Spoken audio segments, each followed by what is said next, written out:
Yesterday, the Houthis launched airstrike into Saudi Arabia for the first time in 4 years due to the Saudis and the international recognized government in Yemen conducting a strike on Sanaa Island. They were trying to, that was the plane that was from the regime.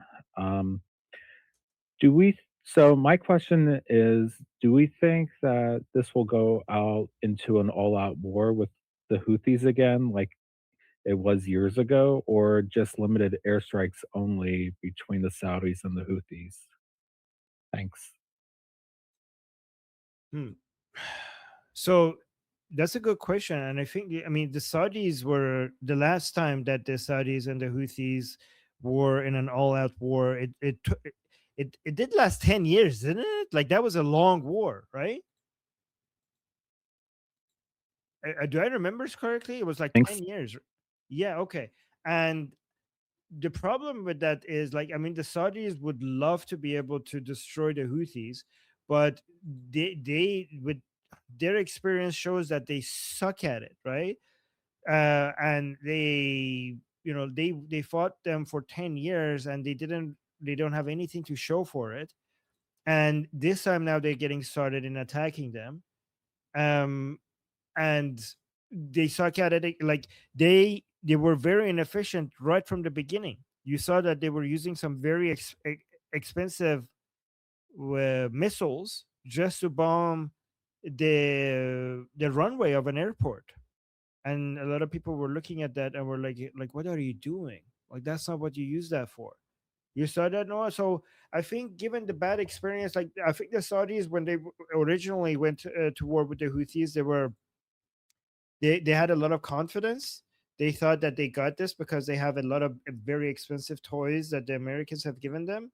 And they were very confident. And I mean, if you look at the Saudis, they had like the most advanced American weaponry.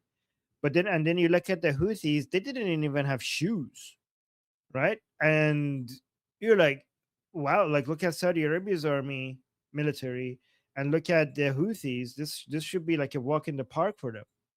And then yet they've, after 10 years, you could actually say that the Houthis kind of defeated the Saudis, which is embarrassing, right? And the Saudis have nothing to show for it. The Saudis have a really good talent of uh, talent for wasting money. Nobody, the only thing that they excel at is wasting money. Like nobody could beat them on that. Like that's the one thing that they have aced. Like nobody out competes with Saudis when it comes to figuring out how to make just money disappear without much in return. So I don't know. I would want to say like maybe it wouldn't have like an all out war between the Houthis and Saudi because of the bad experience that the Saudis had before. But then I remember that the Saudis never learn. So maybe I'm wrong about that. Maybe they think that this time is different. Um, what do you think based on everything I said? Because they don't learn. Like for example, here's how I know they don't learn. Right. So they had, before they had this line project in Saudi Arabia, the city that they were making, that there was a line, and the whole the giant golden cube project, the neon project.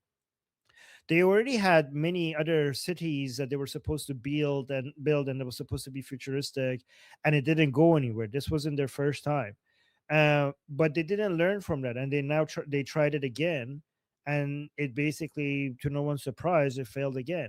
So just because it failed before, it doesn't seem like for them it's a learning experience. You know what they're like? They're like a trust fund kid. I think that their incompetence comes from them having access to a lot of money. This is the problem when you have just money gushing out of the ground. And the only then you don't learn things. Like other countries had to, when they built things, they had to deal with limited resources, so they had to do cost management and figure out the most productive way thing to figure out how things work. But when it comes to the Saudis, it was just you just get up, and then you just dig for 5 meters, and oil starts pumping out. So it's just like, so you have access to so much money everywhere. I'm exaggerating, by the way, right? that you just like, well, anything that we want, we just like, we have the money and we pay for it, right? So that means that you don't learn anything. You don't actually learn how to generate revenue. In the same way, like somebody who ends up becoming a billionaire because they learn how to do a business, their children many times suck at business because they never had the limitation of resources to learn how to be efficient with resources. So that's why Saudis are so bad with figuring things out. Does that answer your question, Noah? Yeah, it does. I did see the video, by the way, and it looked like they were trying to strike the airplane at first, but yeah, you're right. That's not what you use it for. And they and even though they have American weapons, they suck at using it. So you're right. They're very incompetent. Thanks, Armin. So yeah, so that was actually, they didn't even manage to succeed. So the Houthis, they were on a plane from Tehran coming back to Sanaa, right? Um, and the Saudis realized that, oh my god, these people are bringing some stuff with them. The plane is filled with. So they were coming from Ali Khamenei's funeral back to Yemen, and the Saudis were like, "Oh, these mother tuckers are coming back with I don't know what, like money, or I don't know what, back to Yemen to with support for the Houthis to close the Bab al Mandeb by the Islamic Republic." And they just bombed the runway of the airport to so that the airplane doesn't land. And all it did is the plane went to a different city in Yemen and landed over there. So it didn't even stop them. So I don't even know what the point of that was. And then the Houthis started bombing, responding in Riyadh. So I don't even know what the point of that was. But we'll see. I mean, the only people who could effectively respond against the Houthis are the Americans and the Israelis and maybe other Yemeni people, other Yemeni, the competing forces in Yemen against the Houthis, but not the Saudis. The Saudis suck at this. Okay. Okay, I see a two from Monkey. Yeah, I would also add that they have some of the same problems that the IRGC had because they don't promote based on performance, they promote based on loyalties and bloodlines. What does that mean? That means that you're not getting your top generals there because they're really good at war. You're getting your top generals there because you know that they won't turn on the royal family or something. They keep deliberately fragmented their forces. The National Guard is completely separate from the army. So the military, they couldn't do joint operations very easily.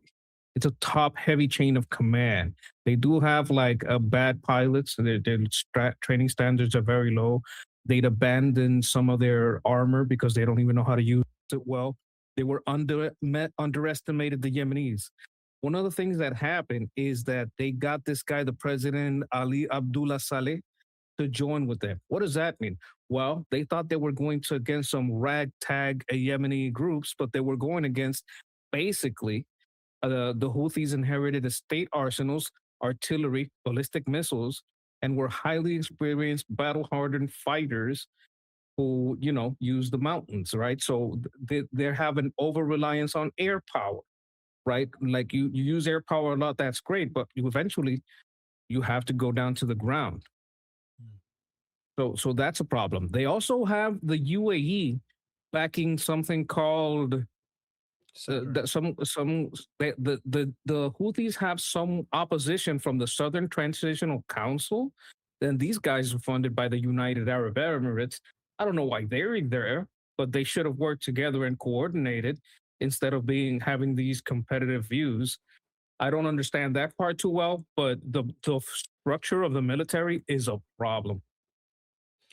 So here's a dumb thing that the Saudis are doing, and so there's two groups. The Saudis are, so there's basically three groups there. Like, I mean, there are more, but the ones that we're talking about, we have the Houthis, we have the Southern Independence separatist groups backed by the UAE, and then we have the official internationally recognized government of Yemen backed by Saudi Arabia and United States and stuff like that, right? So the problem with the Saudi, like the most efficient thing you could do, given that both the UAE and Saudis don't have a ground force to fight against the Houthis, They should just support somebody already there that is anti the Houthis. They know how to fight there. But it's interesting because the UAE and the Saudis have a history of cooperation with each other. I mean, these days they seem to be hating each other. But even with the history of cooperation with each other here, they're backing different groups. Like this is helping the Houthis because you're backing two different competing groups that are against each other. So even when it comes to the right strategy of backing a group against the Houthis on the ground, they couldn't even get that right. Instead of getting their act together and basically backing one group against the Houthis, they're backing two different groups against the Houthis.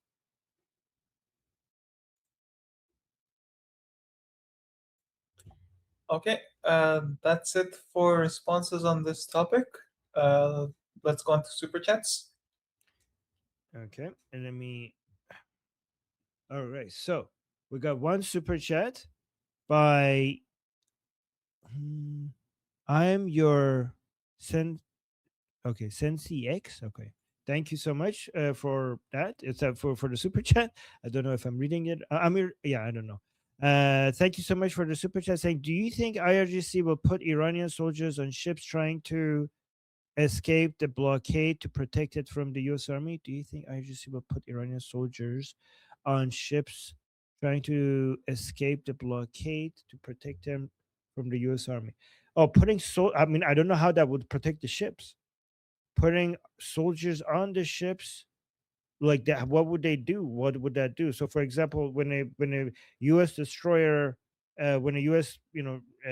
Navy ship comes to one of the ships that is trying to escape through the blockade, what the U.S. ship does is that they usually target the engine room and they bomb the engine room and it stops the ship.